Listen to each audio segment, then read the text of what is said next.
And we are back with another Gunpla build. Today we've got the Gundam Aerial from the Witch from Mercury series. And when I tell you this might be my new favorite build, it's very quickly become my new favorite build, partly because of some of the pieces that we're going to get to today that have like this sort of metallic view to them. They're clear pieces with some stickers underneath, but they really make some aspects of this build just pop. I was checking out the sticker sheet here, and instead of using the green stickers for the eyes, I just used my metallic green marker for them to help kind of give it that more realistic feel. Using that also whenever you shine the light on it just right, it gives it that nice glint to it. It's really nice.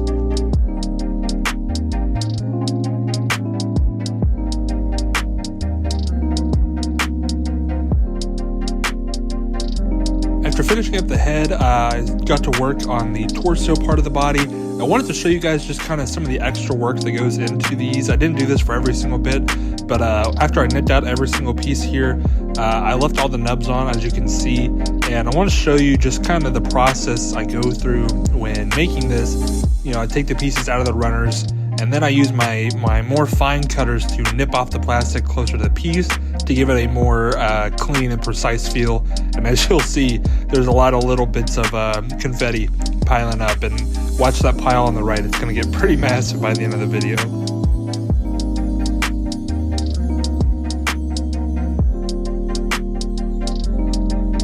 This is only my 11th kit that I built, but in that time you slowly begin to realize kind of the layout of how things are built. Built the head, the torso, the legs, the arms, and whenever you're doing that, it's really cool seeing the differences that each kit does to kind of achieve the same purpose. Like the torso here, compared to a lot of the other ones I have, has more of a like angular feel and angular design to it that gives it just a bit more character and a bit more depth, as well as there's some like inner plating where there's color coming out from the bottom, showing out through the top, and it just really adds that extra bit of detail to it that I'm really enjoying with this kit.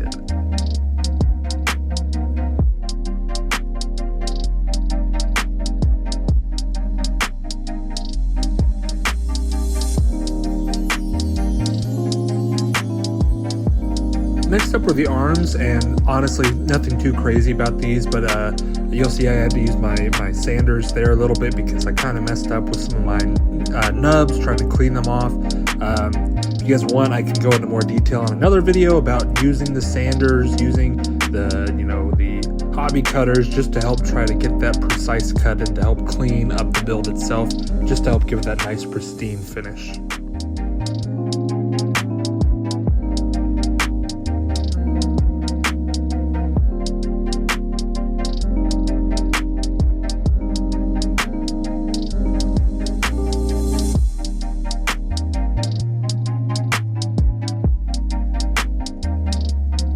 The legs are always some of my favorite parts to build in any set because what I've noticed the most is that's where a lot of the diversity between all my sets really comes into play, because these ones, especially when it comes to the feet, they've got like 3 different joints to help give it some really nice articulation, compared to like the Zaku from my last one that did not have any sort of articulation in the feet, but that's kind of just based off its design as the mech and the design as the kit, so it's just cool seeing a lot of the differences in between them.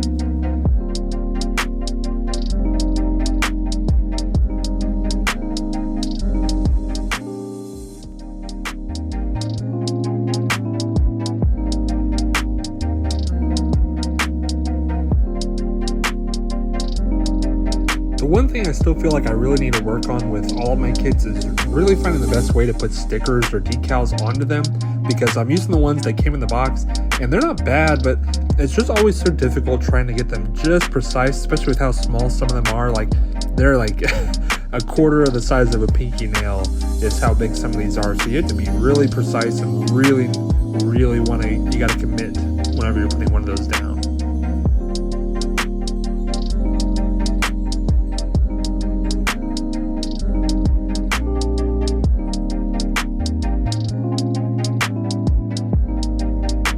At this point, I thought I was a lot closer to being done than I actually was, so I decided to just go ahead and nip out every single piece from the runners.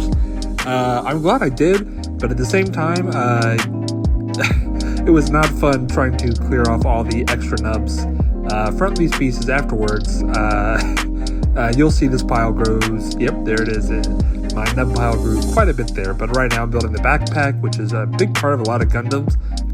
And what's nice is a lot of high grades use the same kind of inner placement system to where you can use one backpack from one kit and use it on another, and that really helps add to the diversity and creativity you can use with your kids.